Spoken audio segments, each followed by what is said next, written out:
ZBrush channel. I am Follygon, and tonight we're going to be sculpting something new. So last Tuesday, we were sculpting around on this cool boy here, and tonight we're going to be working on something that I started over on my Twitch channel. So let's see, yesterday, I believe, or no, I'm sorry, not yesterday. Sometime last week, we spent a couple hours kind of blocking out this little pup guy, and then this morning on the stream, I took it a little bit further, started adding some poly paint, started kind of blocking out the limbs and the tail and everything else, and kind of taking the face to a more finished look. And the 2D concept, I should mention as well, right here, is by lilibz over on DeviantArt. You can find her. It is LILIBZ over on DeviantArt. Again, go check her out. She's got some really cool stuff. If you guys are looking for things that would be really cool to sculpt in ZBrush, I think she's got some really cool stylized stuff. Other than that, let's just make sure that our chat is working here and everything else. I have a new chat app that I've not used before. And let's just make sure that we are streaming. Ramsey over on Facebook, what is going on? Okay, thank you for letting me know that the chat app is working. Appreciate that. And boom, let's go ahead and get started, guys. So again, 2D concept, lilibz, I am Follygon. This is the Pixelogic ZBrush channel. If you've never been here before, go ahead and click that follow button down below. And let's get ready to ZBrush. Alright, cool. I believe we are all set. So, some of the last things that I did to this dude over on my channel, which again, just Google Follygon and you can find all my stuff. I was working on some of the teeth, some of the gums, just kind of getting that integrated and dynameshed in. I haven't done too much else with that since then. But typically what I like to do when I jump back on something like this is do kind of like a once-over pass, make sure everything is as close as I can get it to the original reference. And right now, there's a few things that are just kind of standing out to me. So let's take some time and make as many kind of just small or big corrections really to kind of push this to the next level. Typically what happens, at least for me, I think this is pretty true for everybody, but the more you kind of work on something over a long period of time, the more you get used to just kind of staring at it and you get used to your mistakes. So what I find is very helpful is to kind of, whether it's intentional or not, take a little bit of a break, go do something else, maybe go eat lunch, you know, whatever you gotta do with the rest of your day. And then come back and try to maybe take a screenshot, throw it in Photoshop or something like that. Mark off as many little changes that you want to make as possible. Or, you know, on a notepad, write down as many different changes as you can think to make. Typically what I do is I just come in here in ZBrush and immediately get sculpting. But I find it helpful to do screenshots in Photoshop as well and kind of like redline myself. But yeah, it just gives you an opportunity to, you know, take a little rest for your eyes and then come back with fresh pair and make all those changes that need to be made. Oh, that was some nice nightmare fuel there. Alright, so I think there's maybe some scale issues up here in the face that I want to correct. I'm not entirely sure where the issue lies right now. It's just something that I'm kind of noticing here right now that I want to try fixing. It's kind of a subtle thing. I'm not sure if it's like a scale issue. Let's see. There's definitely some stuff that I want to change underneath the jaw. Because right now, this shape, just wrapping back, feels very undefined, or maybe even unrefined to me. And based on what I'm seeing in the concept, I think that's going to be a little bit more of a flat flowing back. So that's definitely something I want to capture. So let's see. So let's grab our transpose line. and pull up on that a little bit. Just to make that volume feel a little bit closer to what I'm seeing there. Aries, what's going on, man? Welcome back. Aries was hanging out over on my stream earlier today. Let's see.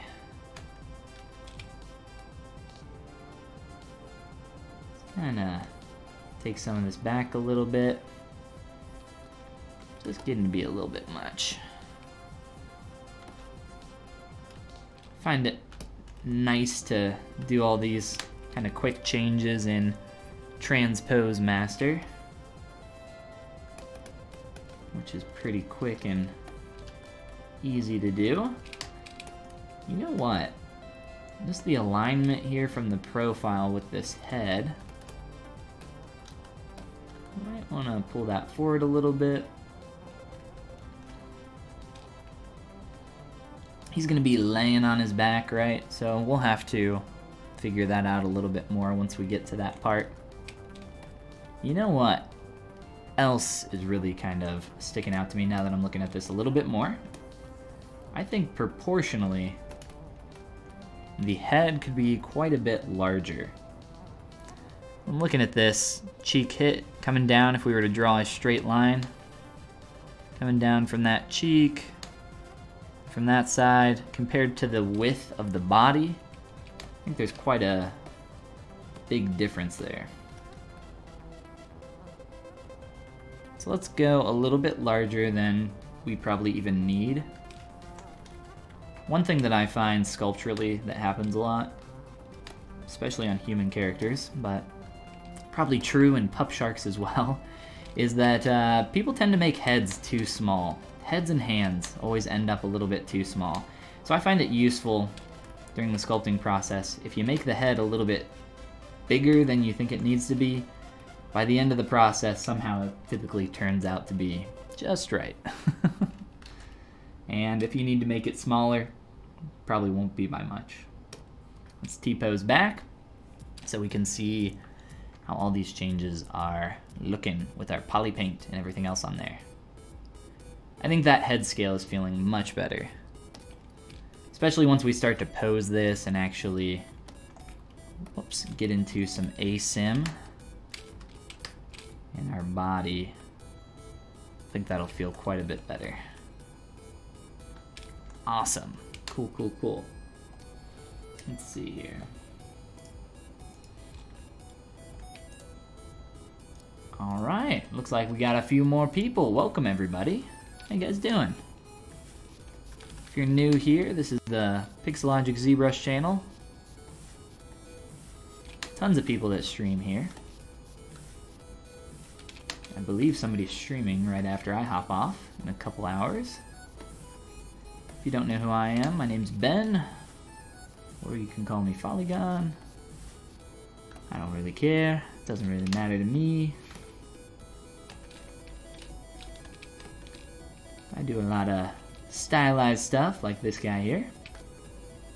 And again, for those that are just joining us, the original 2D, if you guys want to check out the concept artist, is by someone by the name of lilibz over on DeviantArt.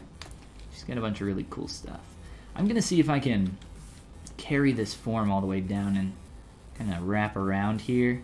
And I think that's going to be the point at which I get that jaw to turn. And I can kind of fade this out and transition that a little bit better, but I think this feels quite a bit more integrated to me. I try to find a lot of these internal forms that I can kind of connect up. I think it just feels really nice. Especially if you can find like an external shape, an external silhouette, and turn that into an internal form. It always feels really nice. Specifically, like for some examples, let's see. I have a base mesh in here in ZBrush that I created a while back. For instance, one line that I like to look for in my faces. So I think it's pretty obvious that, you know, we typically have this line running from your nose up and around your brow, right? It's a pretty common kind of connective line for this internal silhouette, this shape. I find that it's really nice though if you can continue that line and either wrap it around into your cheek and kind of create like a little bit of a like a superhero mask kind of thing. Or what I often like to do is take that line and bring it all the way down to the corner of my mouth, and that tends to be a good place for the form to transition at. So these are the kind of things that I look for when I'm sculpting and getting into that more of a refinement phase for some of my larger shapes. So this line in particular, you know, separating this kind of main shape of the head, we got this volume of the cheek, feeling really good, right? And that kind of wraps around there, and it is an external silhouette shape, but if we can wrap that and also get that entire form to kind of create this internal hit here, I think that would be really nice. So let's work on this for a little bit. Kind of adjust that some more. I think we can make this work really well. Yeah, I'm having a little bit of trouble seeing underneath my jaw, so I'll move my light so I can see a little bit better. So I try to explain as much as I can about, you know, what's going through my head while I'm working, but if I do something a little bit too fast or I say some mumbo jumbo that doesn't really make any sense, just yell at me and I'll try to explain it a little bit better. Sinan says, what is that Maya-like sub-window? A plugin? Question mark. I'm not sure what sub-window you're referring to. What's sub-window? The image? Spotlight? This is called Spotlight, which is up in your texture palette. Allows me to import all sorts of images for, at least in this case, reference, or for projecting textures or form. Diego, what's going on, man? Welcome, welcome. How you doing? Alright. So there's that. Feels a little strong to me. I don't know about you guys. Ian, what's up, man? How are you doing? Let's see. Let's take our standard brush with RGB on, and I don't know exactly where I want this paint to go. Let's just kind of slap it on there. That's something Bob Ross would say, right? Just slap that paint on there. Slap it a paint.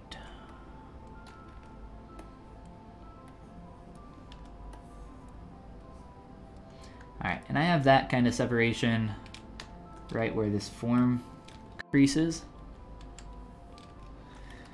And I feel like this has gotten a little bit too soft as I've continued working here, so let me come back through and just tighten that back up a little bit. Gotta be careful around here because pinch brushes can be pretty destructive. I'm using one of the mech cut brushes. Let's see here, from the profile, this feels far too thick, so what we'll do, I'll probably get an additional hit somewhere around here, and that's where that form should transition. So I'm going to mask this off and adjust the thickness here a little bit. And I'm not going to keep this super hard line. This is kind of temporary.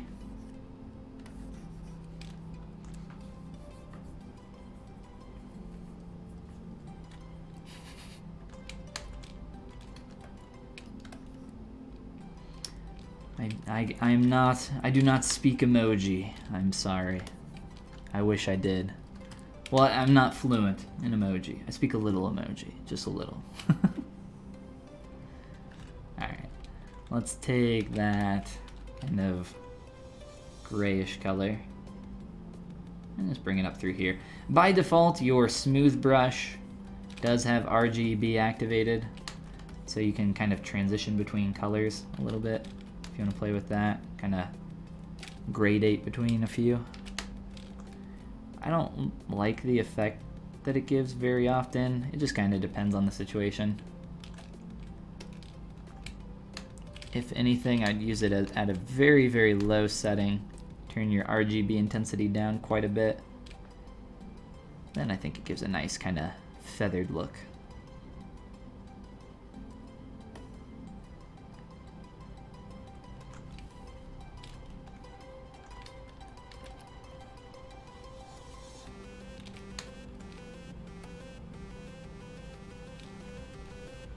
Stadius, welcome. How are you doing?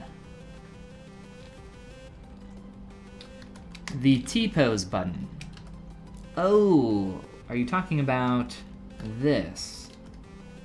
This submenu, Maya-like submenu. This might be what you're talking about. This is just a custom menu that I've made.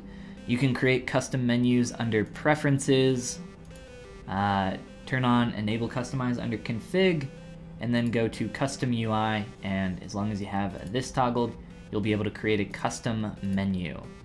And then all I've done is set up a hotkey for a menu. To set up a hotkey for a menu, you have to make sure that Enable Customize is turned off, and you can hold Control and Alt and click anything in ZBrush. In ZBrush, if you look up in the top left-hand corner, I'll do it up here so you can see what I'm talking about. It'll say, press any key to assign a custom hotkey to this. So all you have to do is click on a menu, let's say the Z plugin menu. It'll ask me to input a hotkey, so I'll do that now. Hotkey successfully assigned. And now it's just opening that menu, wherever my mouse is. So that's all that is. A custom hotkey assigned to a custom menu. Pretty neat. I believe I have a tutorial somewhere for that on my YouTube channel, but that's a pretty quick rundown on that. Doing well, awesome, awesome. Will that work for the brush focus size as well? I'm not sure what you're referring to. You can press the S key, I know, to pull up draw size. I typically just hold the spacebar because there's a bunch more options in here that I use pretty frequently without moving my hand all the way up here, God forbid. So I typically just use the spacebar. I find it to be a lot faster. Plus your mouse is conveniently hovered right over the brush size option when you hold the spacebar. See how it's right over draw size? Except if you do it down here, because the menu can't fit on screen, so it moves it. So I typically, you know, just space click and drag immediately. I just do it really fast. It's just something I'm used to doing.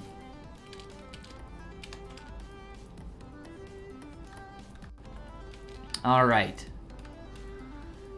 Baby shark do do do do do do. Yeah, I know. Don't. That's my version.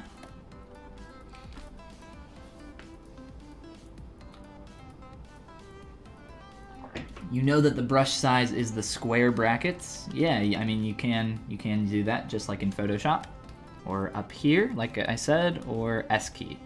S. Size. Alright. So I think that's enough kind of quick cleanup in the face. If anything, this transition here is a little too tight. So let me come through here and just soften that transition.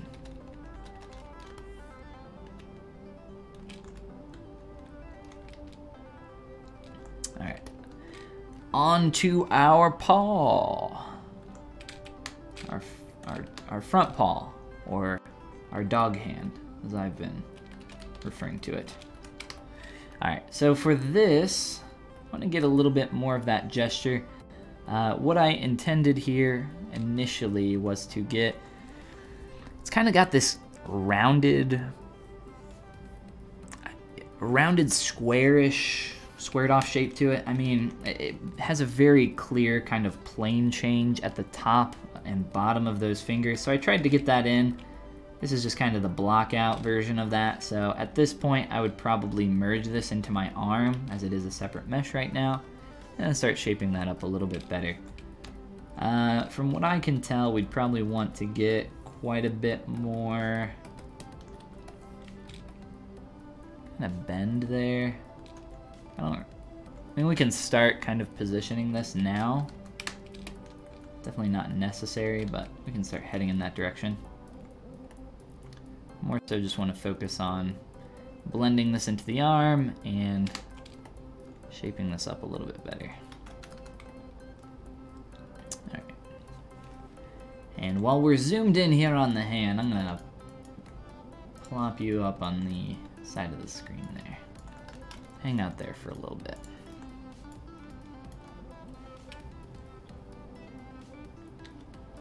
The concept, again, is by lilibz. You can find her over on DeviantArt.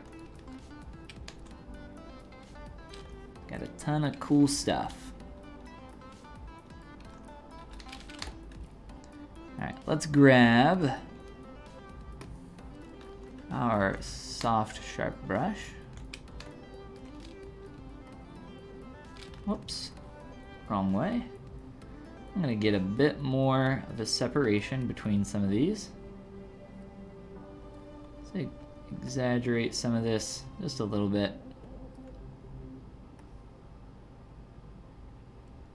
And then I'm going to merge this into my wrist. It's a little bit easier to do this with the current geometry that I have, just because the edge loops flow in that direction. So it just makes this a little bit more easy.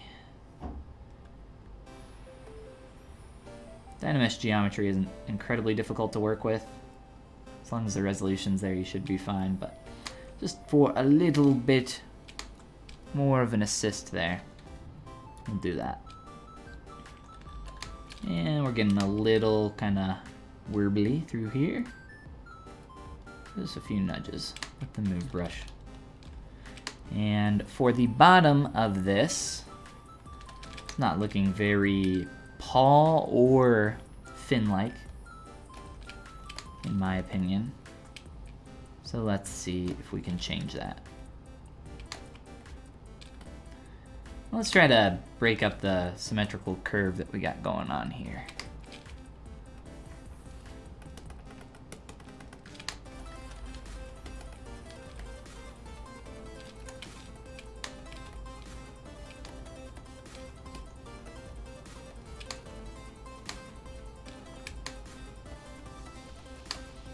Just a little bit.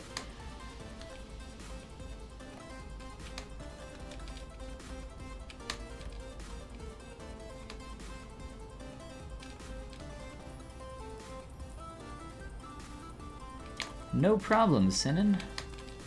Hopefully that helps you out, man.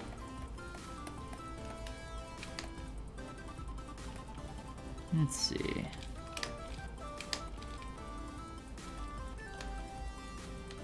Let's go ahead and merge that together with our arm. So if you're blocking out shapes, similar to how I'm doing this, typically what I recommend is working on your polygon islands a little bit more to make sure that you're getting to a place where, let's delete this other side, where things are syncing up. Whoa, thought we were gonna crash. Where things are syncing up well. So I always try to avoid, like, for instance, where these are kind of syncing up. Anything like this is a pretty subtle change in direction, but even stuff like that, I just want to blend this in here. And even though we're getting a little bit of a hit here, kind of in that crevice, we'll be able to clean that up once we remesh. Alright, let's take that and run a Dynamesh. Probably increase the res a little bit, up to like 500 or so. And just because it's a little tough to see what's going on, I'm going to switch my material. We can turn that back on later.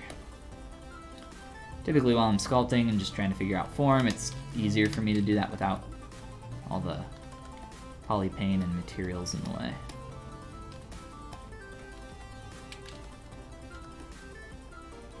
This is actually another good instance of me taking a form, some kind of internal shape, and trying to continue it on into the rest of the shape.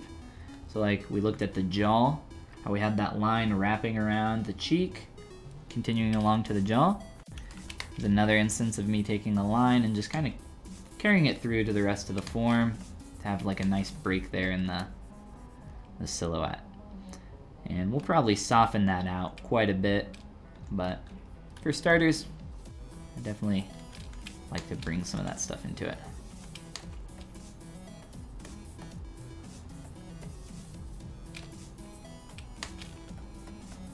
Alright, let's go ahead and do a quick remesh on this.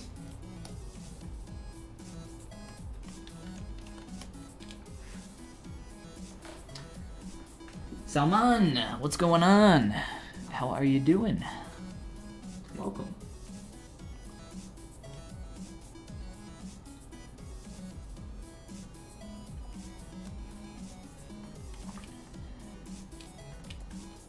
Alright, let's do a couple quick projections.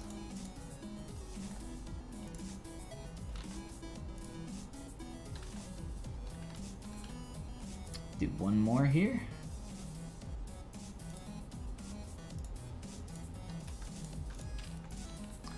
Alright. And I got a few leftover pieces of geo from earlier. So let's start positioning this just so we can help get this a little bit closer to where it's going to need to be for posing. Anything that you can do in the earlier stages that's going to help you once you do start the posing process, anything that you can do to help you get there a little bit faster, I think is nice. So I'm going to move these arms in. Going to continue to clean that up a little bit, get a nice curve and nice hit there, like that.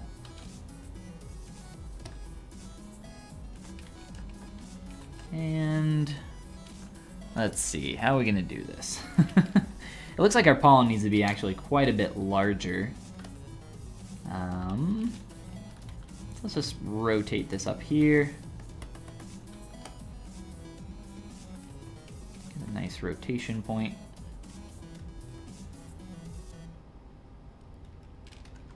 And obviously quite a bit more bend in the bow.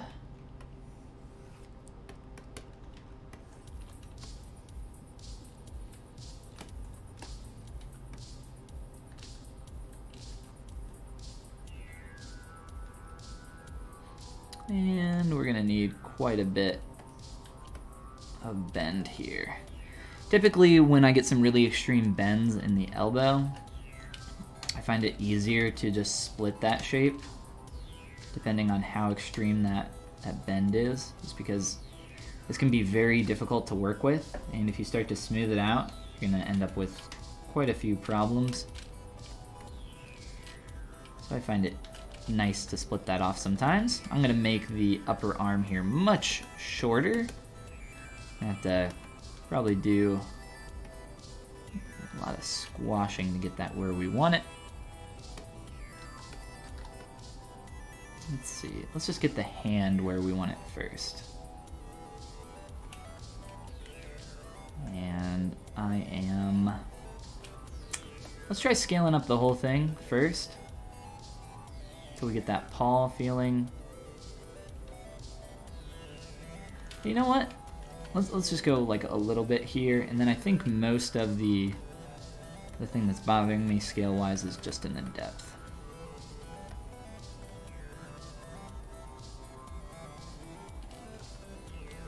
And that might be a little bit too much, but we'll leave it for now. I'd rather have too much than not enough.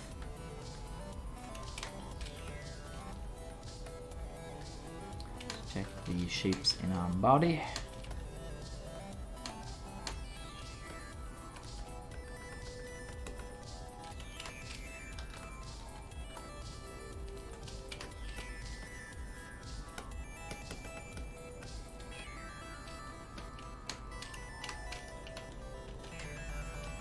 Get a nice curve here.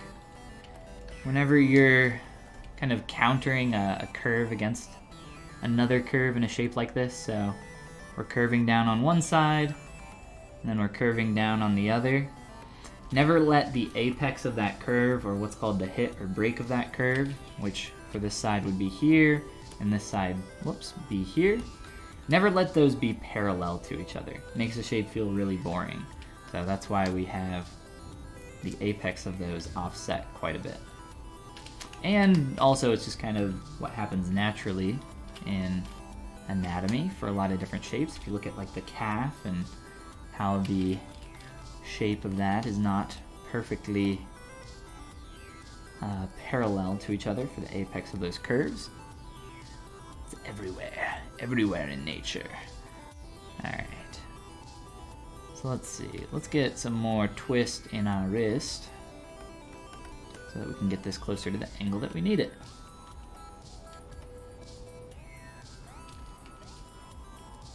Oh, get in there. And we also need it to be just closer up to the face. I'll probably, so once we go into posing, he's got his chin like tucked a little bit into his belly. So there, you know what, I'll probably slide that head back a little bit and try to get a little bit more form around here, because when that's happening, see how we're getting some folds up here? I think that's gonna be a lot closer than what I have it right now. So we can maybe do a little bit of that right now and just start kind of getting that where it needs to go. I think I'm going to be tilting the head down and sliding the head back a little bit. I think that'll also help in that. So we'll wait to do some of that.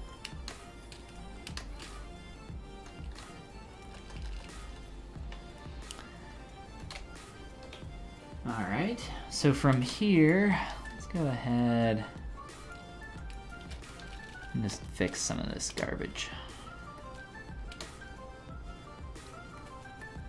Make sure that's still reading well.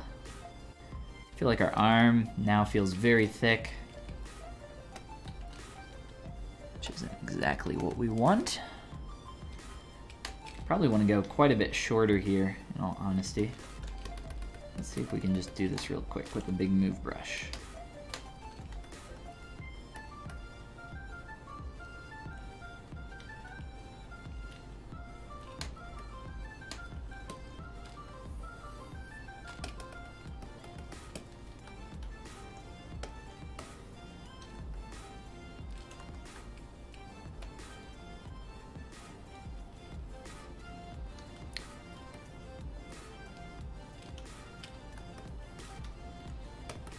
And try angling that out a bit more, away from the body. And we're kind of breaking some stuff, but that's alright. You gotta break stuff to fix it. Especially when it comes to posing.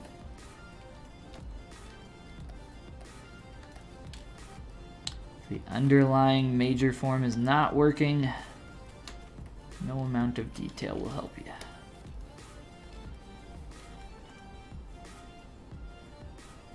Alright, so that's definitely feeling a lot closer, but I think we're just missing some volume in our torso, and we also want to sync up that polygon island between our bicep or deltoid, I'll just say upper arm combo here, and the torso.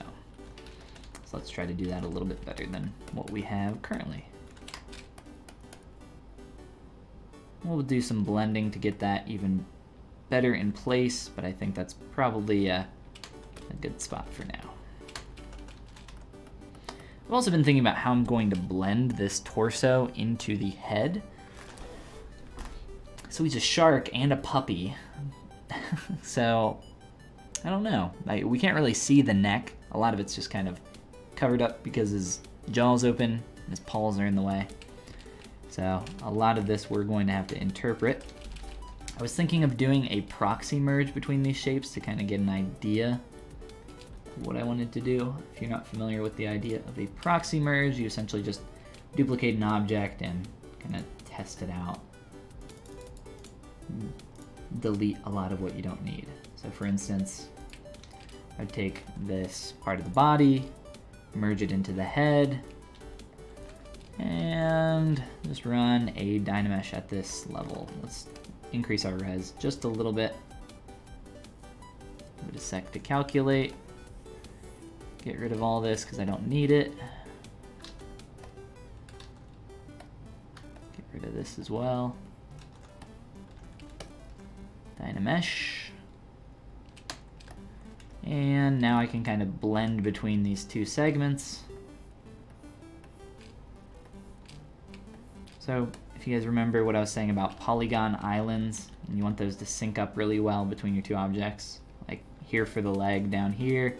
Even though this is a separate object, I still have that kind of flowing pretty well into the body. Same thing here for like negative shapes. Unless you're really trying to get that like tight crease there, I recommend doing something like what I'm doing here to like temporarily merge objects together and get a feel for what that would look like. So what I'm going to do is delete some more of that excess.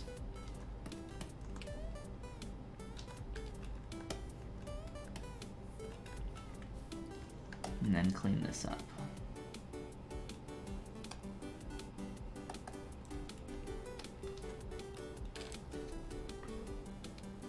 Slime, what's going on? Waited since your last stream. Good to have you back, man. Can you share your UI? I can, yes. It's actually available on my Gumroad. Gumroad.com/Follygon. I have my brushes, materials, UI, base meshes, courses, all sorts of goodies on there. Here, since I haven't shared this yet, I'll post a link in chat. Gumroad, Gumby, Gumbo, as I call it. All right, let's do a quick projection or two.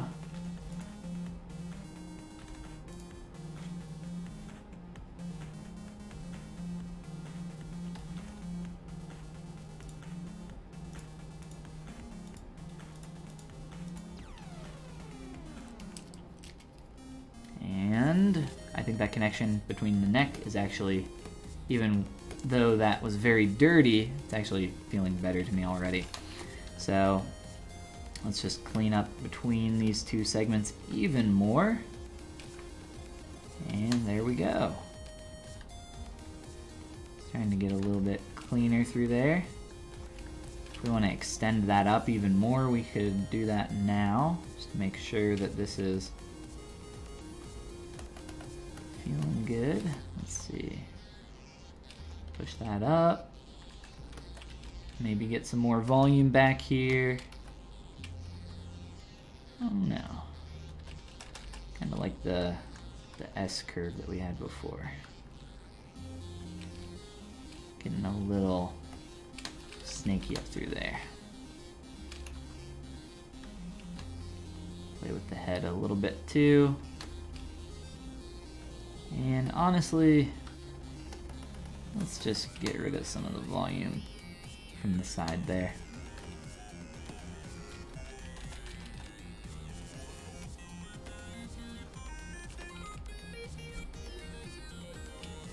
How do you clear the copy that you just made? The copy. What copy did I make?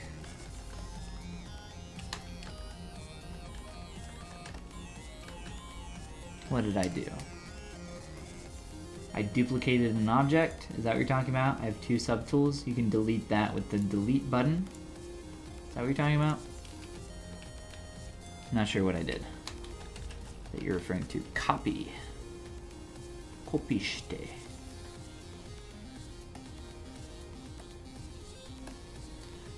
Go away, lazy mouse.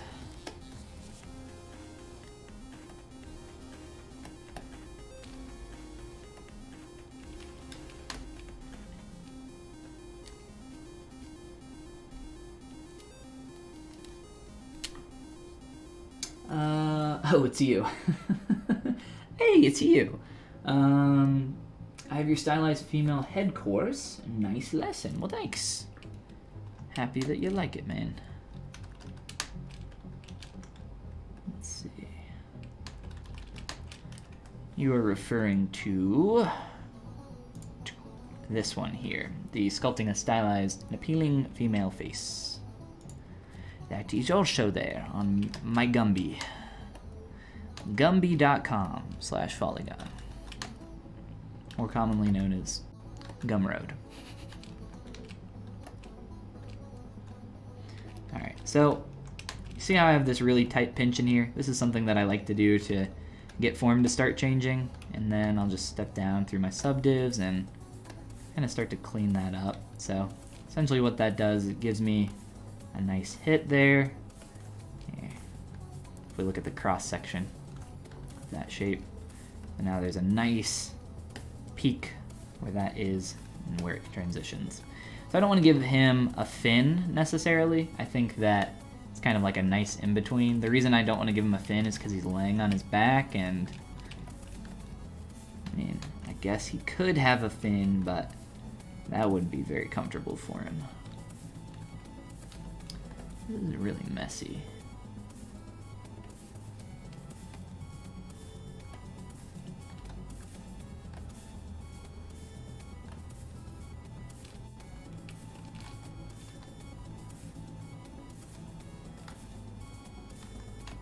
This is just bothering me.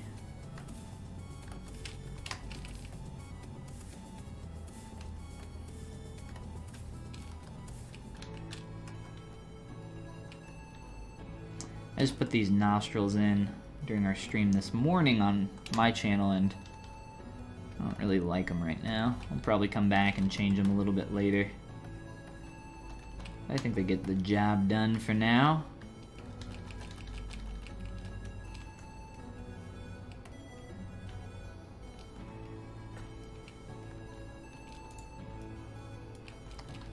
Got our material completely messed up on our body. It's okay.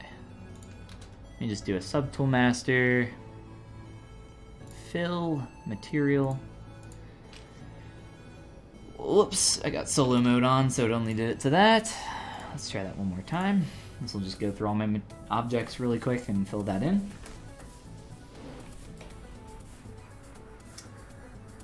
Did it on accident last night and can't figure out how to clear it. Chris, you were talking about this, I'm guessing. Is this what you're referring to? Got a lot of this going on? Come up here into Layer and click on Clear. So you're accidentally pressing Shift-S, and that just drops a snapshot of your model to your canvas. Control-N is the shortcut to clear that.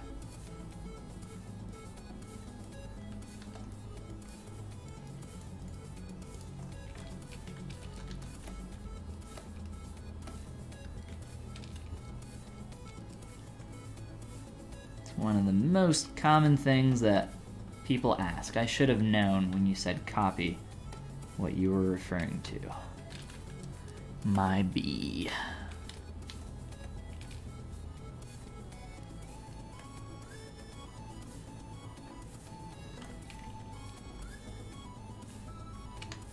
All right. Let's mirror this hand over to the other side.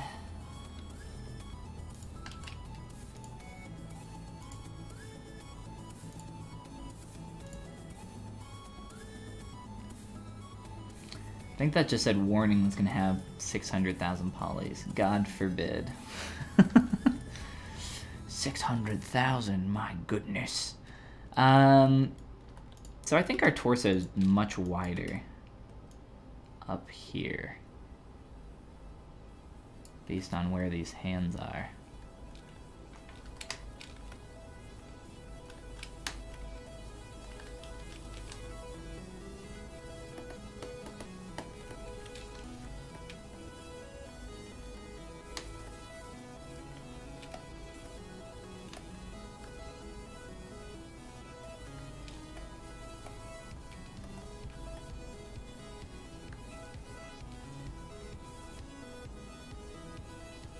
Just trying to get that to blend up here a little bit better.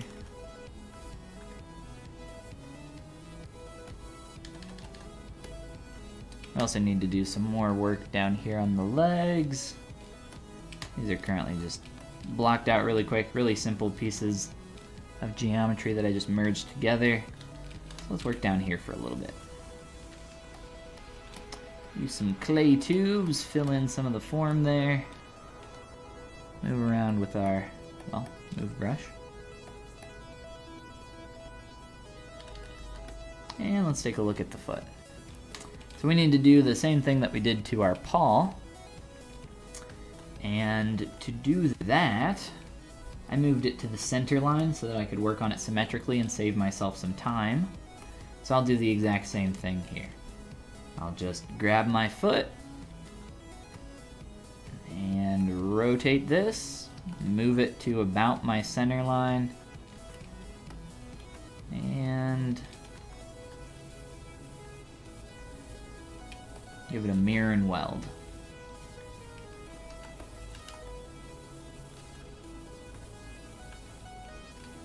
Let's get the orientation a little bit better. Go a little bit closer. There we go, that's pretty close. Beautiful. Alright, so from here, let's start shaping up our foot to be a little bit closer to what we're seeing in our reference. And then we can start getting our toe beans in. It's a very technical term, by the way.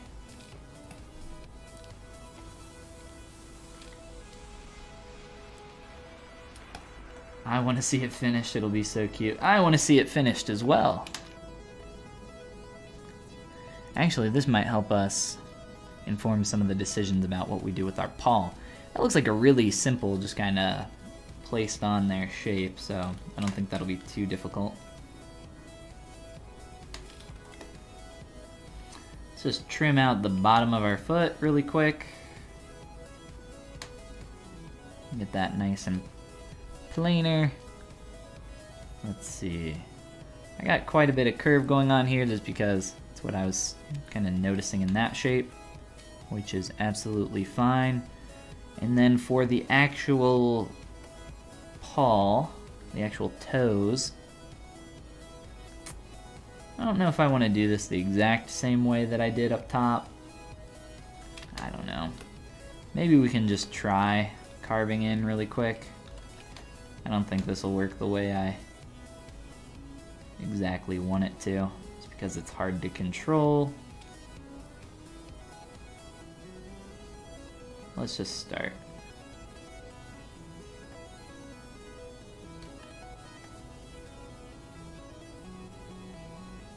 So just a quick block out of where we want that form to be. I'm going to turn off perspective because it's really annoying when I'm zoomed in close on objects.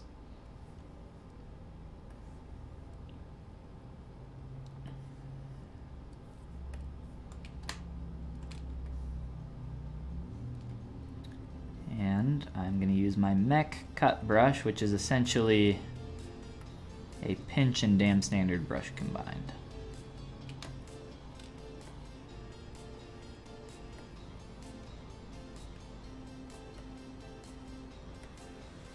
And what I love about the pinch brushes is that they have this kind of, the focal shift for it allows the area of effect to kind of wrap that form in, and you end up getting pretty nice shape there.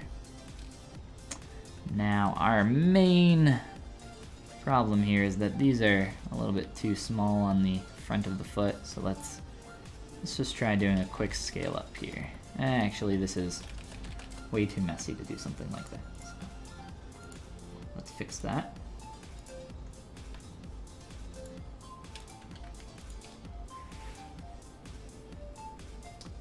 Kyle, what's going on, man? How are you doing? Welcome.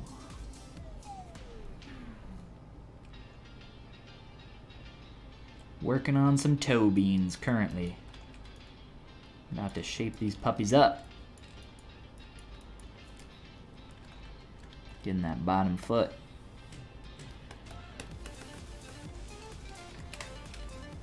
Alright, so I think we're gonna use, I think just the move brush here. I was thinking about just scaling it, but I think that would extend it past where we want it. And I more so just wanted to kind of spread those out a little bit more. And I think I'm just going to delete this. I was going to project it if we needed it, but I really don't think we do. Let's just make sure, kind of scale-wise, that that's feeling okay.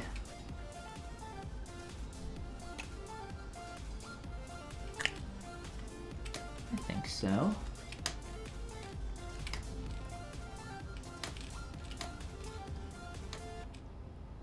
And if we can, let's kind of round this out a bit more on the bottom. Feel a little bit better.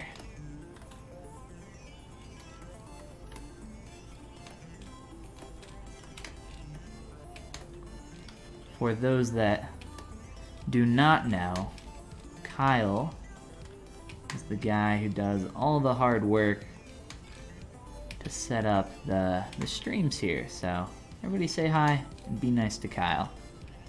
Kyle's a good guy. Does some good work.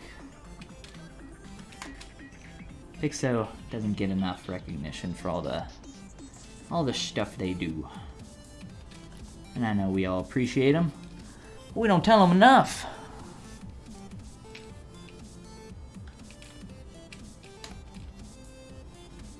This foot is too thin. That's what I say here.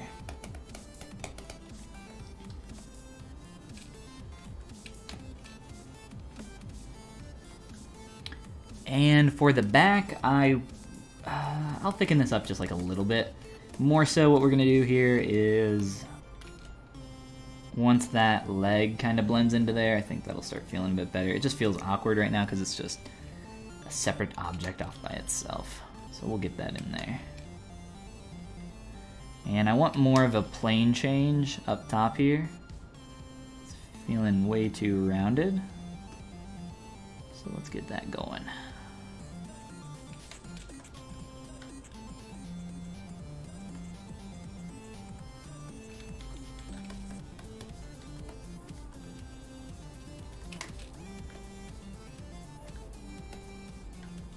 Get that feeling a bit more flat on top. Doing good. Dig the reference. Yes, lilibz over on DeviantArt. Go check her out, everybody. If there's anybody new here that didn't see me pull up the reference earlier. lilibz, L-I-L-I-B-Z. She's awesome. Got some cool stuff. This is the first of her works that I'd ever seen. But she's got a lot of other cool stuff if people are looking for some cool creatures and other, you know, other stuff to make. She has some other characters as well, but I think her creature work is where she really shines. She's got a lot of cool stuff. Alright, let's cut in here along the toes just a bit more. And we can probably slap this on our foot here in a second.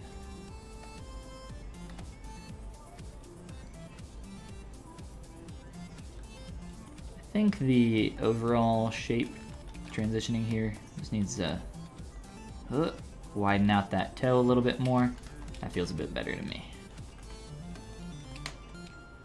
And I'm sure we'll continue to make changes to this as we go, but I just kind of threw this on the symmetry line just because I can work on it a little bit faster for the major forms here this way, and then break sim and just throw it over here and start working on it some more. So let's do that next. Grab our footsie and droop that there. Beautiful. All very technical terms, of course.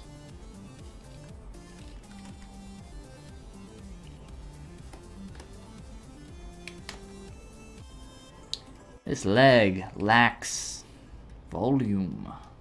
Need quite a bit more. I am going to hide all that junk.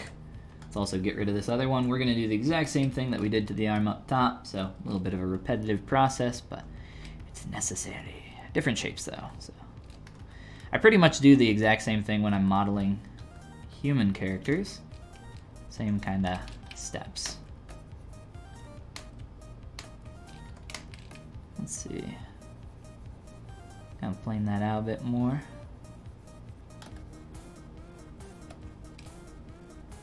And probably scale that down quite a bit. It's hard to tell with everything else hidden though. Turn on top-down perspective so we can just analyze this a little bit better.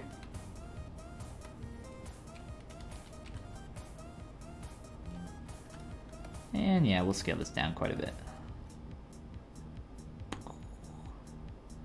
These paws look huge in relation to the bottom foot, don't they? It's a little odd. Maybe we can improve upon that a little bit. A little more even. I might scale down the paws up there. The hand paws. How do you... There has to be a... is it like anterior paw? There has to be like a technical term to distinguish between front and back paws. Unless it's just literally front and back paws. I guess that would make sense as well. I'm gonna stick with hand paw and foot paw, because that makes sense to me. Alright. Let's slide that back a little bit. And I'm gonna change some more of the volume here in this leg, and then we'll merge these together. Much like what we did up top. So let me... Whoa. Our subdivs are gone. Let's reconstruct those. And I don't really like the inflate brush too much. I prefer using the move backface masking brush just because it gives me more control. So I can kind of pick and choose where I want the inflate to happen.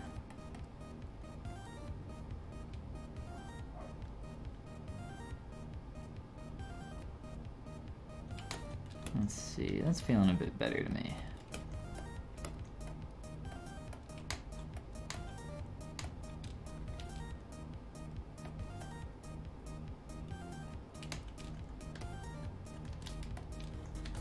Alright, let's go ahead and merge those together and we'll work on the transitional area here for a little bit. I guess one last thing that I'll do is probably just narrow this down. Just gonna pull in there, make sure that's lining up. Remember what I said about polygon islands matching up? We want those to be as close as we can get them. So this is like way too much if we're looking at the silhouette from this angle. That's just like way too much of a hit there. So we want to bring that in. That's feeling quite a bit better. And that'll be able to be blended even easier once we combine these. So let's do that now. Combine, merge down. Beautiful. And I'll keep those poly groups. Make sure that my poly paint is off so that we can retain those. And we'll do a quick dye mesh. Let's go a little bit higher.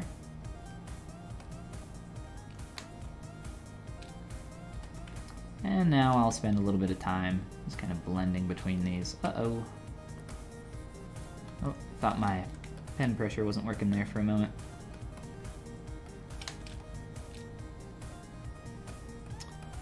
Alright, we'll do a quick remesh here in just a moment after I work on that.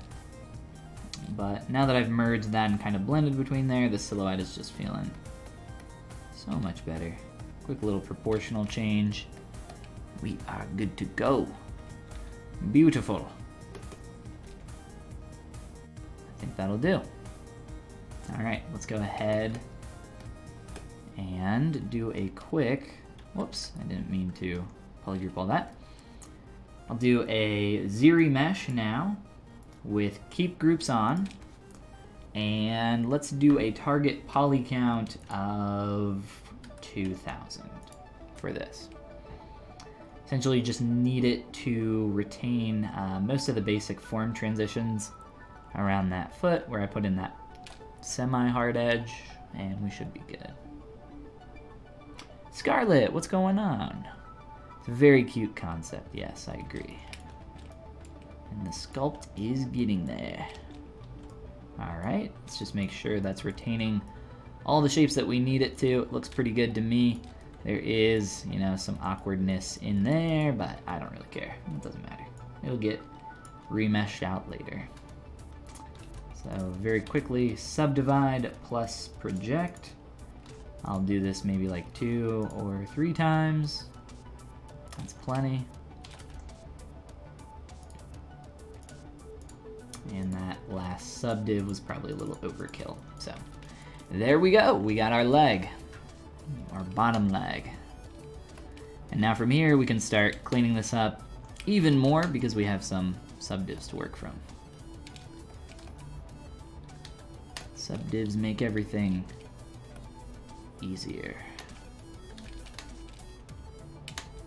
Not everything, but most things.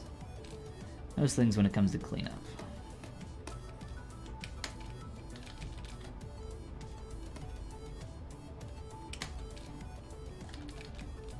Alright. From here, let's turn off perspective.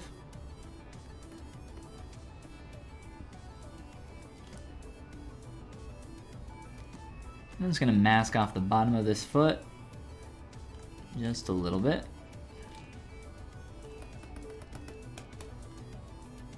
And I'm gonna try this really quick, just skew this up and see if that helps enough. There's more of just like an awkward roundness, warbliness to the surface up here that I want to get rid of without smoothing here, because that'll destroy most of that form. I think that'll do. That looks pretty good to me. All right, beautiful. Let's apply our block out color there with the correct material, of course. And voila. Let's see, let's scale this up all together. And I'm just gonna slide that up a bit. I think I'm gonna be shortening this dude's body just a wee bit.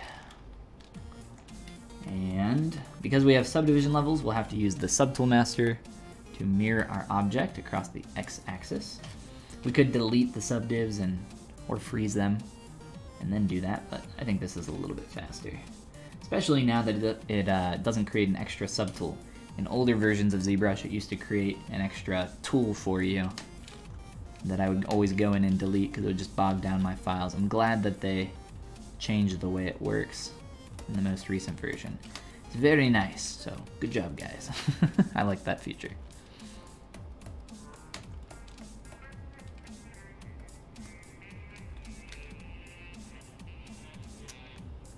And maybe just change the angle here a little bit. I don't know. Play with that. It's really kind of flooped out there. Oh my gosh, my sister's dog. So I think I didn't post a link to this on ArtStation, or an image of this on ArtStation. Let me find this really quick. So my sister has 2 golden retrievers, and where is it? Oh, I never posted an image of it because it was for a Christmas present. So anyway, it doesn't matter. So my sister's dog, one of my sister's dogs, cannot sit normally. It lacks the ability to sit or lay normally. If you guys know what splooting is, I'm sure you do, but for those that don't, it's where a dog's back legs, splooting God, whoops. Splooting God, yeah, it's where a dog lays with its back legs out behind it. My sister's dog, which is a golden retriever, let's just look at cute dogs for the rest of our time today, cannot sit normally. It can only lay like this. This is the only way the dog can lay. I saw it lay normally once, and its legs were like shaking, and then they just slid out, and it automatically did a sploot. So there's a sploot for those that don't know what splooting is. But yes, that's what this makes me think of. That's how my sister's dog lays all the time, but on his belly, not displaying his junk for the world to see. Although I'm sure they do that from time to time as well. All right, let's do a little bit of cleanup up here. Make sure that that's feeling good. And I would like to merge this fin into the tail. So I did something that I thought was pretty interesting down here. This is something that I do pretty frequently. I essentially split off this bottom section for the fin. This is just a thin piece of geometry, and I've rounded off this area for like this kind of bony part of the fin, and essentially we're going to merge that together and then fill in the form between that separation. And I feel like that it's just a really nice way for me to kind of separate my form and really work on the most simplistic part of this. Keeps it easier for me mentally to split things off into extra parts and pieces. Sometimes it can get a little much depending on how complex your shape is, and sometimes it's better to just kind of do it all as one. But I find for most things like this, it's nice to just kind of split it up and break it down into its most simple shape. So now we have two meshes that I'm dynameshing together. Maybe. Beautiful. And now I can probably get enough of a blend between this at this resolution just with my smooth brush. So look at that. We get a nice kind of bony landmark here flowing into the shape of our fin, which we can continue to adjust. And we get a really nice clean shape down here. Probably transition up here a little bit better.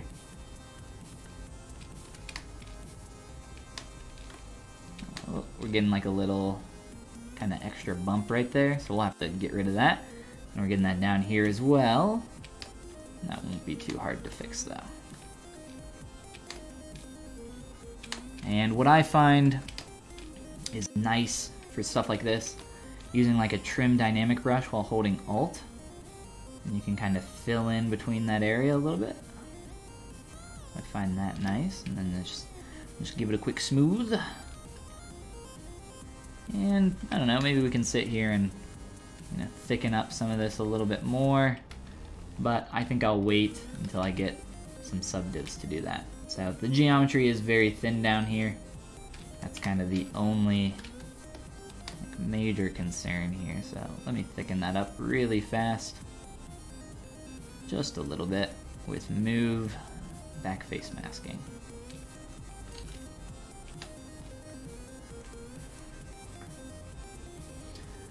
Ron says, how would I add additional area to an unmasked area using the gizmo tool?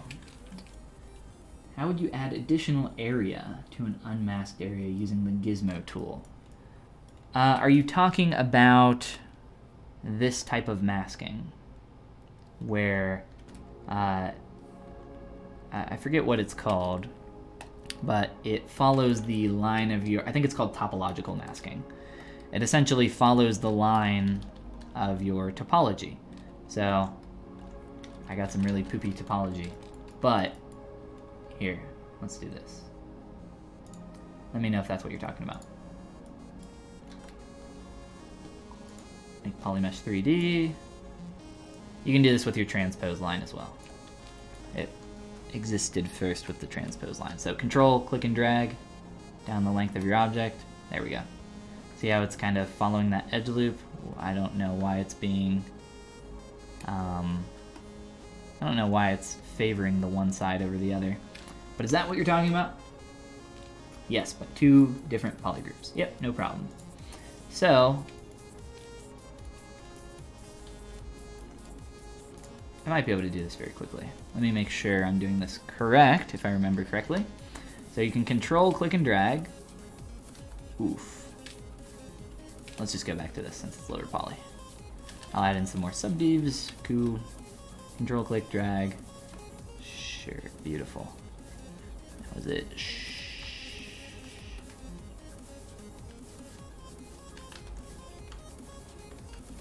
Yes, okay. I don't know why this geometry is being so stupid. Sorry. For a better demonstration, give me 2 seconds. Don't know why that cylinder is being weird. Let me remesh this and then we'll work a lot easier on this geometry. and it's a little bit more complicated, so we'll actually have a reason to use it. Essentially, you're going to draw out your first one holding the control key. For people that don't know how to do this, just grab your transpose line or your 3D gizmo, and you can do some topological masking. So I have my transpose line here, I'm holding the control key, and I'm clicking and dragging down the length of my object. Actually, the reason that probably wasn't working is because I didn't have symmetry on. Then you can add an additional mask to this by holding the control and shift key, and then clicking and dragging and doing the exact same thing. So you can do this by also holding, you can also use Alt to do negative masks with this as well. There's a bunch of different stuff that you can kind of do in combination with this. What I recommend though, because that's really kind of finicky to work with, I recommend using the mask lasso. I find that the mask lasso is a really nice tool. So for instance, I can just control, click, and drag out a quick lasso over, multiple different areas and create all sorts of masks. And all you have to do to turn a mask into a polygroup is press Control W. And if you wanted those to be separate polygroups, you could just Control Shift and click them to select them, and then go into your polygroups menu and click on Auto Groups. And then you got all sorts of polygroups going on. But I'm not going to do that because I don't need all those. But hopefully that answers your question and helps you out. Let me know. And I will very quickly project up some form on this while I wait. Shiloh, what's going on?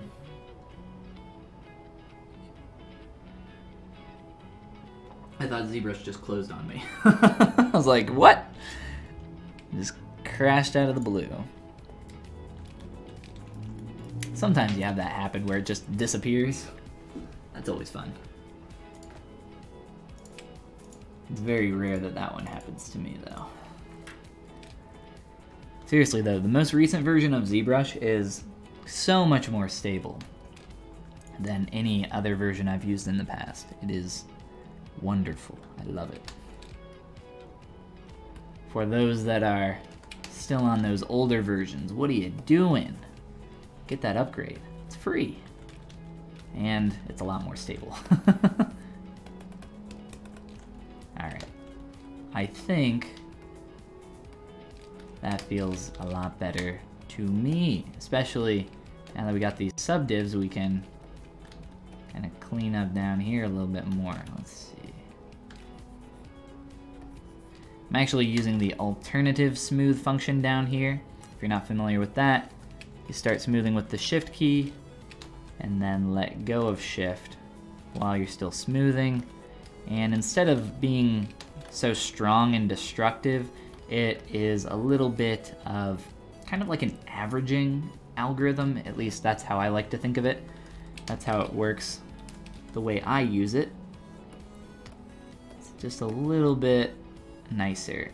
A good example, if you're trying to figure out like when to use it, try to create like a really sharp piece of geometry and then smooth that out with the normal smooth brush, and then try the alternative smooth brush on it. And you'll get, that's probably like where it's most noticeable, at least for me. See the difference in that.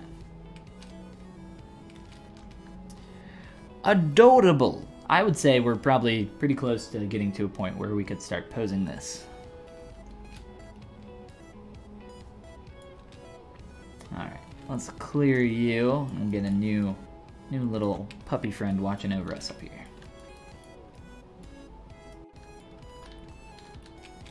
Oops, got the wrong object selected.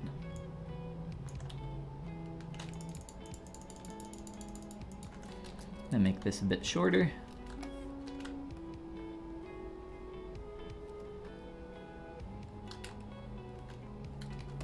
Something like that.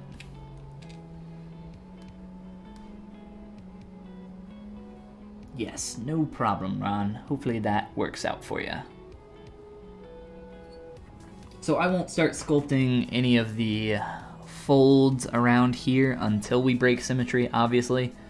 If we start making symmetrical folds, it's gonna look really awkward. Plus, because of the shape of the body here, the little bend or tilt there, at about the rib cage, or I guess, do shark puppies have rib cages? Do sharks have rib cages? I don't know. Now I'm curious. I'm guessing yes, right? Yeah, a little bit. Some kind of, I figured they had to have some kind of protection around their vital organs, or maybe those are just the gill bones, of course. So maybe not a rib cage necessarily. But that's essentially, at least in humans, where about that bend takes place. Because obviously your daggum bones don't bend. That wouldn't make much sense. I'm noticing in the face that I think we can get a little bit more narrow coming down from the corner of the mouth. So I think that's something that I would like to do before we get into posing. Any kind of big changes that I can make now in the overall character before breaking symmetry is typically something that you want to take care of. You're going to break stuff when you start posing your character. That's almost inevitable, but it's good to make those big changes now while you still can. So I'm going to go into Transpose Master and make a couple changes here to our face. Let's change our material. And I'm going to turn off perspective because I find it easier to do this stuff without that on.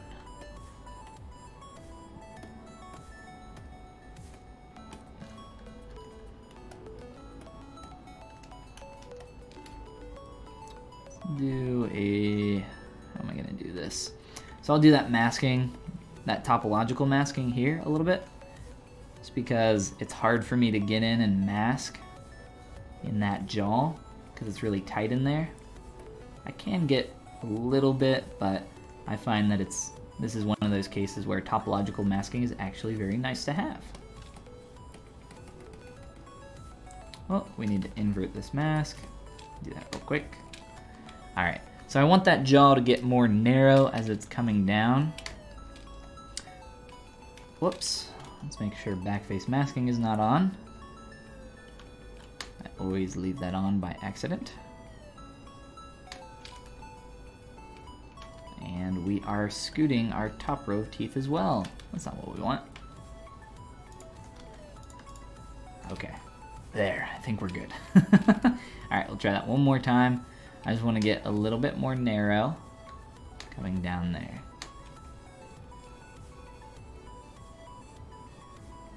Beautiful. Alright. From the profile, I'm actually pretty okay with that.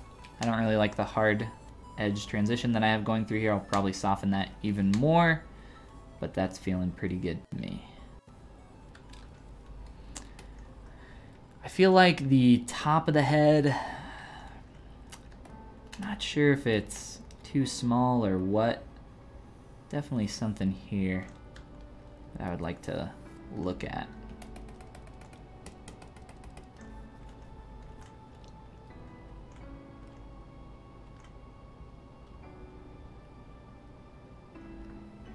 It's a little bit of the shape, and I think a little bit of the height as well. So I think what I'm going to do to correct that, try to pull up a little bit here. I feel like that distance just isn't quite where it needs to be. And then I'm gonna try, without breaking everything, squaring out the head ever so slightly. Because I think the major hit of that rounded form starts to turn a little bit too early. Right through here.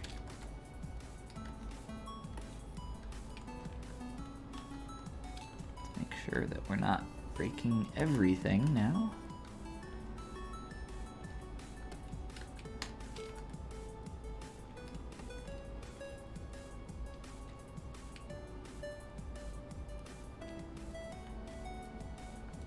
Turn on perspective and just kind of rotate around here. Make sure this is reading well from all angles still.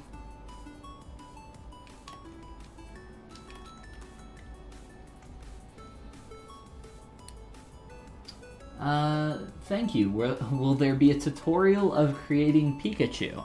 I'm not sure if anybody else is working on a Pikachu. I am not working on a Pikachu currently.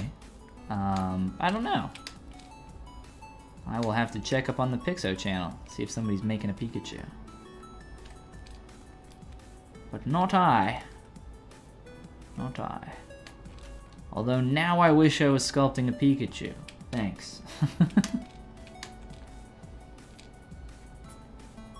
Let's see.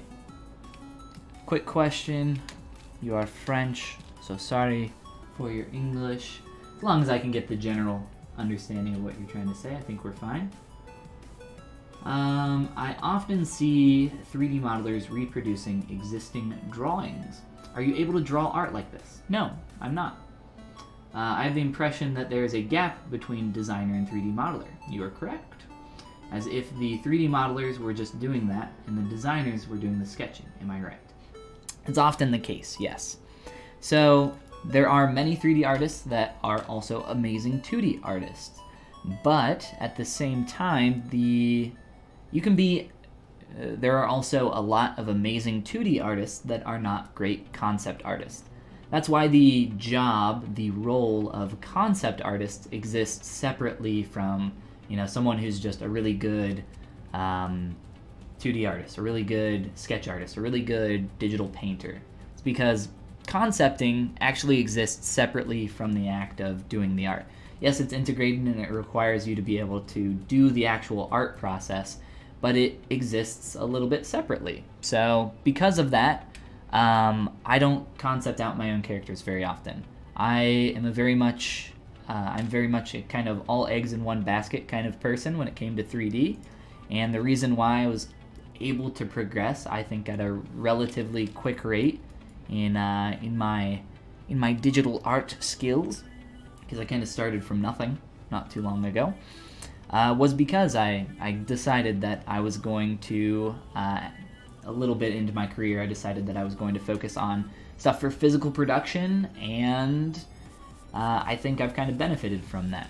I think it's important to specialize, but yes, you are correct in your assumption that a lot of people that work, in the 3D art industry, I say industry very lightly, but people who work on film, games, toys, whatever, actual products, a lot of the time the people that are producing the content in 3D are not actually designing the stuff. That's not always the case, but I would say a majority of the time that is indeed the case. If you're gonna be working on some project in some studio somewhere, you are probably going to be handed a design and said, make this, make it like this, and make it look exactly like this. And if you don't make it like this, we're not gonna hire you, or you can't work here anymore. If you're already hired here, now you're done, get out. So that's kind of like the basic workflow. But there are smaller studios, of course, where that won't always be the case, where people wear many hats and do a lot of different things. It just kind of depends. I think generals are typically pretty bad to state. That's why I say that it depends. Alright, let's T-pose this guy back. Check out all these different changes that we've made. Nuclear Dan, what's going on? Or should I say nuclear Dan? No, I won't do that. What's going on? Nuclear. Thank you for the answer. Well, no problem. Happy to help. Whoa. Don't freeze up on us. Alright, so this is just feeling way too sharp through here.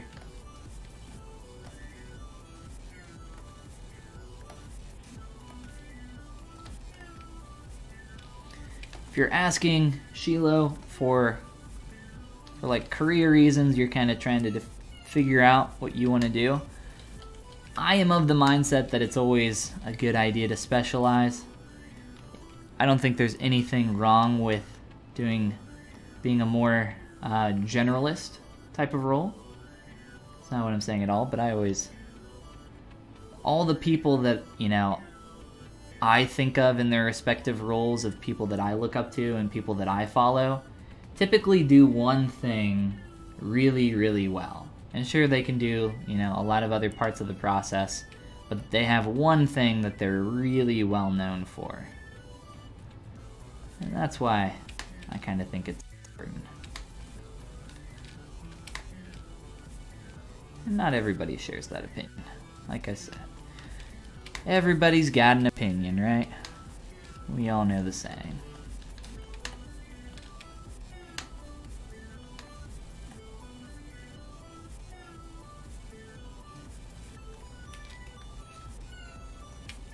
I feel like we're lacking a lot of depth in the face from the profile, and I'm wondering if I can get some of that in there. So as I rotate around, especially right here, I feel like we could push that a little bit more. What do you guys think? It's a good idea to do this stuff, like I said, before we break sim, because after we do that, it just creates a lot more work for us. Going back to school, we'll have fun. Get smart. Stay in school, kids.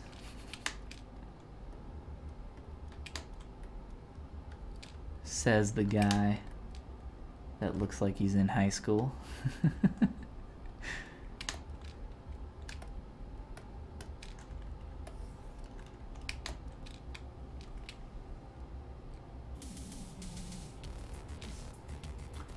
And Johan, what's up? ZBrush is the most awesome 3D software in the universe.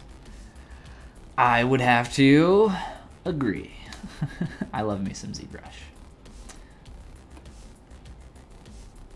Alright, let's see. Let's see if we can fix some of our depth issues here in the face. I'm just gonna scale this back ever so slightly. Daily and nightly. And then here, get a really soft mask. Make sure that that's completely masked off. I'm gonna try, without breaking everything, like I said, that's the important part. Don't break everything. Try doing some little adjustments here and there. Try to really bump up the depth here.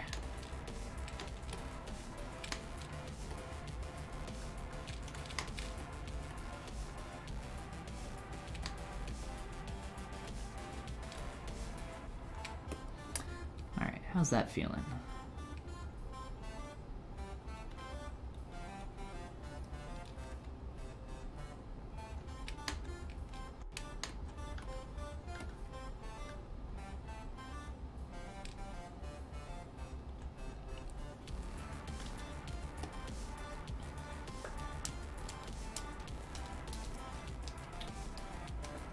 Whoop, I need to be paying attention to the clock. Alright, we got about a half hour left, so I think what we're going to be doing for that last half hour, just answering any last minute questions. Oh, let go. And getting this guy ready for posing. Which I will probably be doing on my channel tomorrow. So if you guys are around, definitely come hang out and ask some more questions. Or just lurk in the background, either or. Both are fine. Alright. Let's see. Let's kind of work on this area. On the form change here. I'm just noticing a little bit of a hit, a little bit more of a hit here than what I have present. I just kind of have this rounded shape here. If I can get more of a separation of form here, that would be awesome.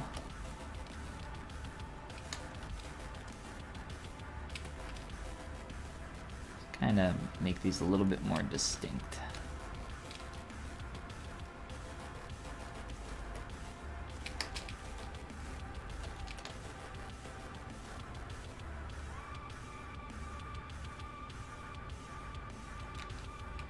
think that's fine. Running down the back. Kind of gets weird here. Most of the stuff on the back will never be seen, so we don't want to spend a ton of time there.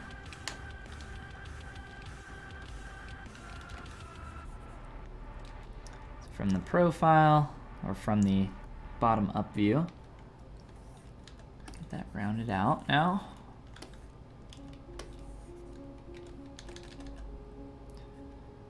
And I might just kind of dip in a little bit more around where these arms and legs are gonna go, just to make room for those, and then once we blend them in, we'll probably get that back out. Alright, let's do the rest of the poly paint on here. There's a really interesting kind of like breakup between the dark and lighter section of the, it's mainly on the belly, it's not really on the face at all, but it's got like this really nice kind of textured look to it, and I'd like to get that in. We can maybe do a quick experimentation to see if we can figure that out, what that will look like. We don't have to get it perfect tonight. Might be fun to play with though.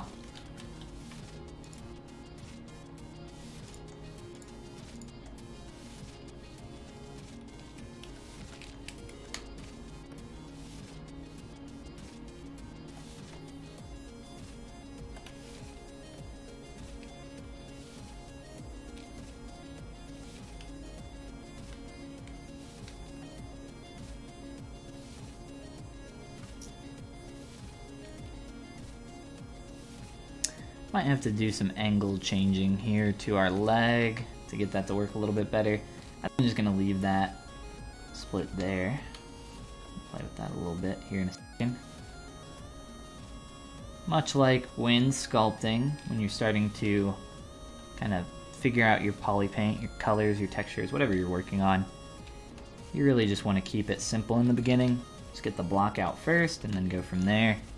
I don't really see a separation on the paw up front, so I guess we can kind of leave that, or if anything, like maybe we can get like a little bit of breakup underneath the arm or something.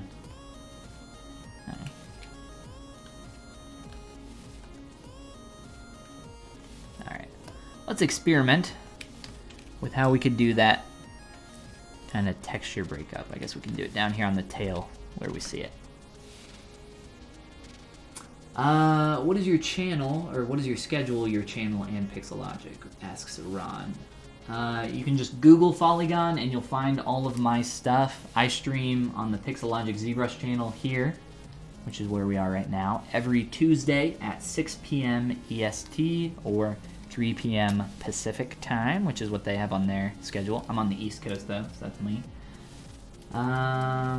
Shark with a neck looks strange. Well, thank you. Thank you, Fahrenheit. Or, yes, that is Fahrenheit. Shilu says, you're 100% specialized in 3D. You can own a drawing to model it as you hear it. Not sure about the translate. I'm not sure about the translate either. You can own a drawing to model it as you hear it. I'm not sure what you mean. But I do concept stuff in 3D. I just don't concept stuff in 2D. So I'll jump right into ZBrush and start sculpting, essentially.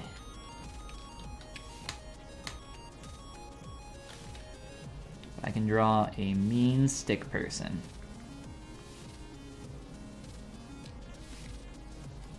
Alright. Getting some weird stuff there.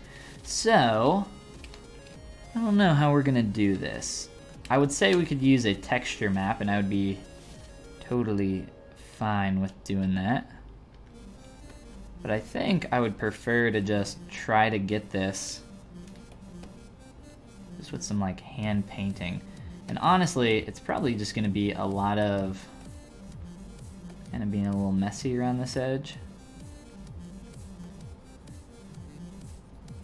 But doing that kind of both directions a little bit. So we start to get kind of a nice break up there. And then what I'm seeing is it's got some spots like on the other side, like some little additional points here and there. And maybe we can play with that. I think that's kind of looking cool. And it's really easy to do. It took 5 seconds. So I think with some more variation and maybe being a little bit more specific with the shapes that we're creating, we can make something really cool. And this was all just kind of done with the standard brush very quickly.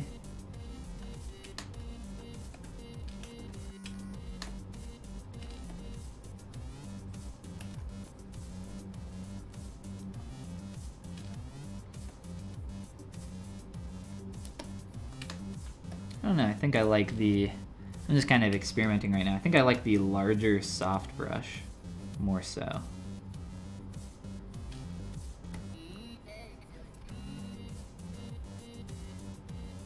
Than the other way around.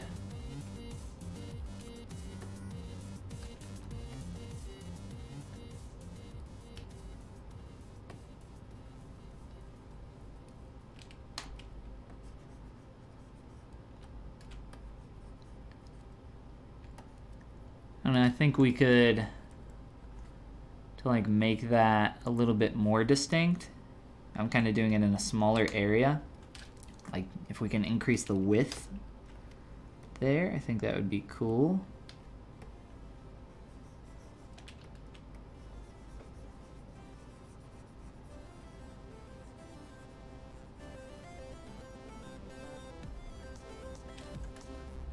So something like that.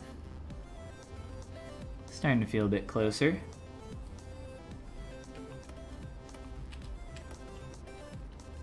Honestly, just getting some more complexity in there, I think, is just helping out.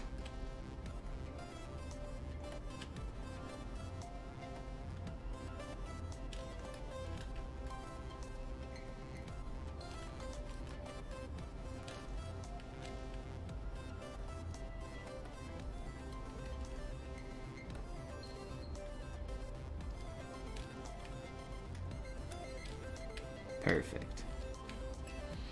Then all we have to do is kind of carry that up. So the reason I don't want to do too much of this right now is because the polygons are going to stretch later and it's going to mess up a lot of this. So it's not really worth me doing a lot of it. But I think just kind of experimenting and figuring out what we want to do for later is very useful. Plus, if I just like do this really quick, we can get some decent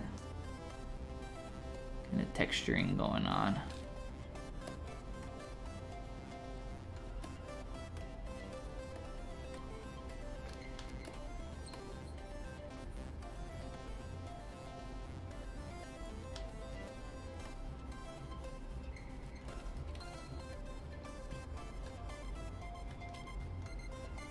Am I painting on UVs? No, this is poly paint.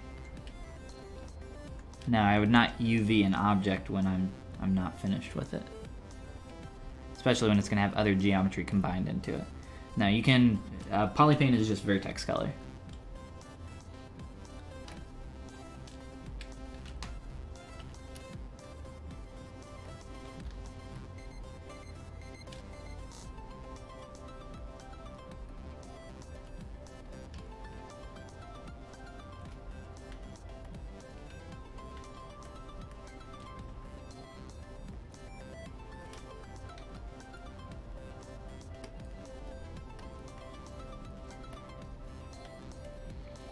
Alright, I think that is a pretty good kind of block out for that.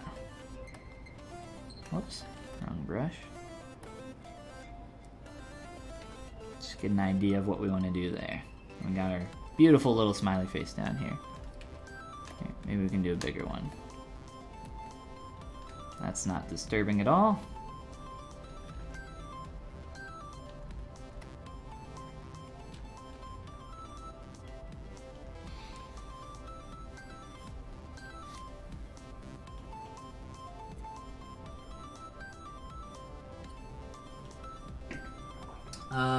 You can own the model to draw it like you want. I'm not sure. Not sure I'm understanding. I'm sorry. If somebody speaks both French and English here, maybe they can help us out.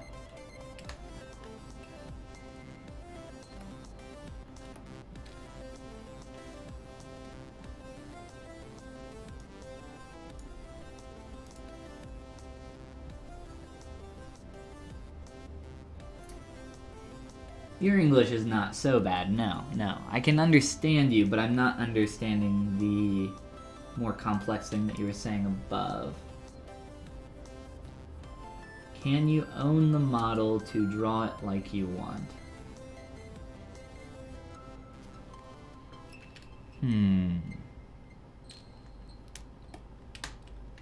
I don't know. I do not know. I'm sorry. Alright, let's do some more cleanup up here in the ears.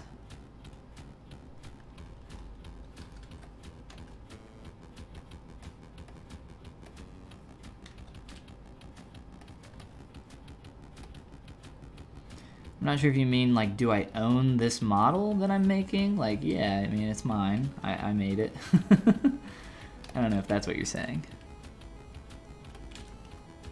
But I think that's pretty obvious. This isn't my design. That's why I've pointed out lilibz's DeviantArt channel, so she can get credit for the awesome work that she's done.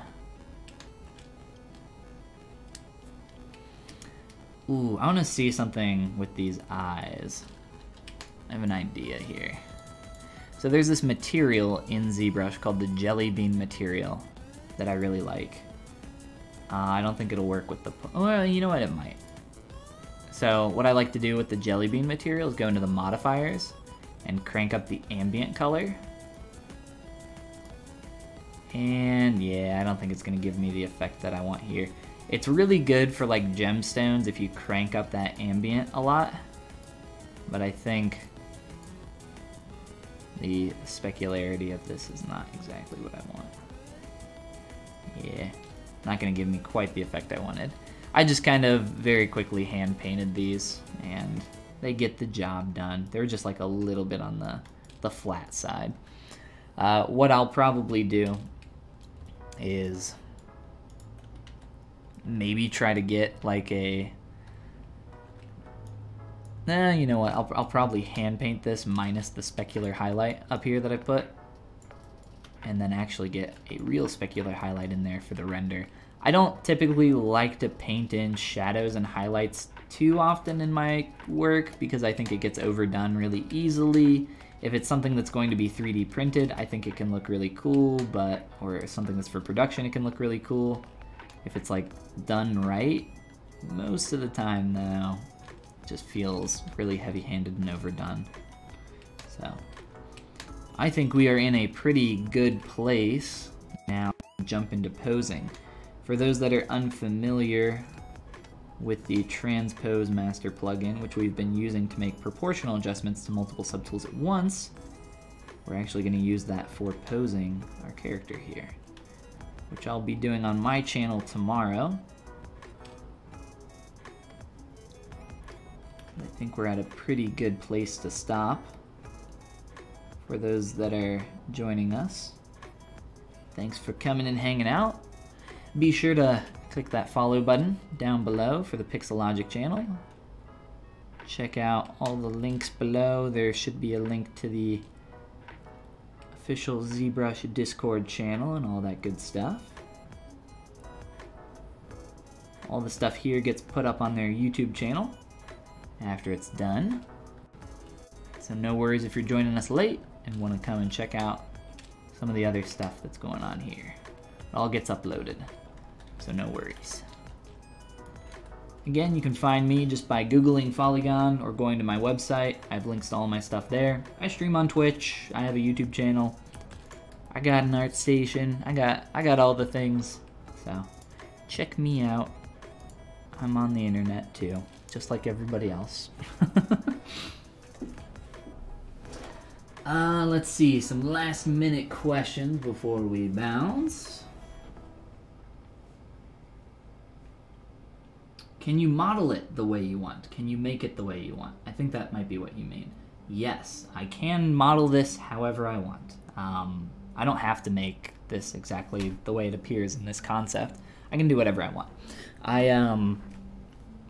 I want to stick as closely to the design as I possibly can though, because I think it's a cool design, and I want to, you know, if I'm just doing something like this, I want to pretty much practice my ability to replicate objects in 3D and capture the appeal of something like this.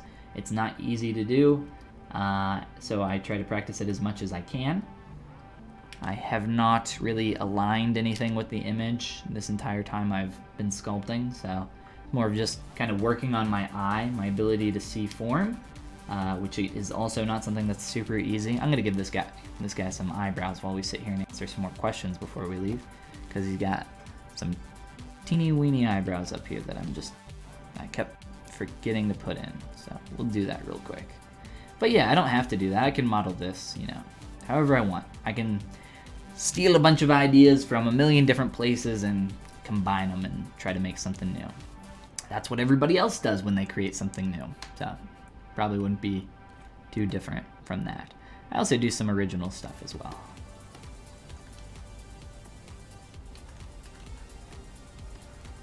All right, let's see.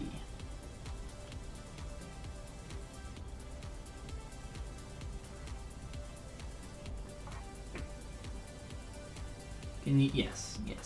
I think I answered your question well. How would you have to fill in the gaps unless they drew in more angles? So for something like this, I'm using fundamental concepts for translating something from 2D to 3D. There are a lot of these, stuff like thinking about objects and how they taper, thinking about stuff like straights versus curves, thinking about hits and breaks, and just revolving a shape in 3D. There's a lot of these different fundamentals. I'm actually working on a course right now that kind of goes through what I believe are all these fundamentals, and if that's something that you're interested in, I'll have more info on that in the future. But I am currently working on that day and night, trying to finish it up as quickly as I can. It'll be a course that is more of a class with like live elements to it. So if that sounds like something that you're interested in, just follow me on the internet somewhere and you'll hear about it in the future. Let's crease these up.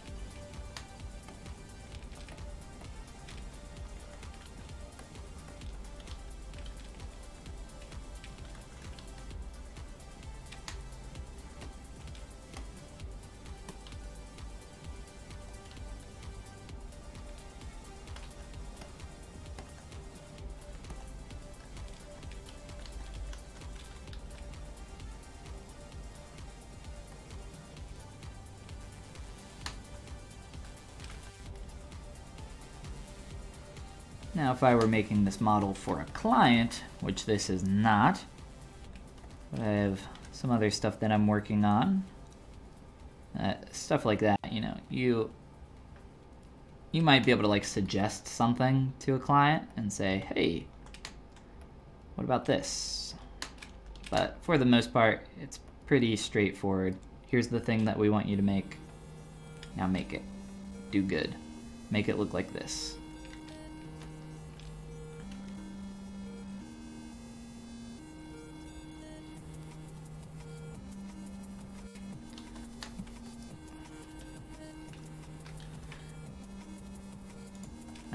Let me give that a quick black color, and I think just make these a little bit more thin.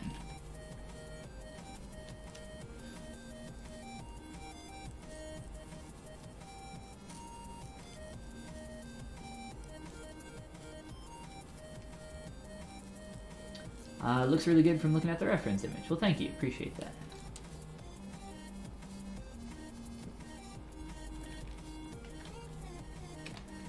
I think I'll just mask off this inner edge really quick and then call her a night after I obviously thin this out. So again, thank you everybody for coming and hanging out. Hopefully you've learned something new. Hopefully at least one thing. I don't know. Here, for those that didn't learn something new tonight. Did you know if you press Shift M, it's the hotkey to activate your magnifying glass? Wow, crazy. And then you can go into your preferences. I cannot see with this on. and adjust all sorts of crazy stuff in here, like the radius or the zoom. Wow, crazy, I know. Or the curvature and get like a fisheye. Or the fade so it like gradates out a little bit more. All sorts of crazy stuff. Isn't that fun? There. Now most people have learned something new tonight. Alright. I think that will be good for now, and I'll do some more work on this guy next time over on my channel, which is just twitch.tv/Follygon with an underscore at the end.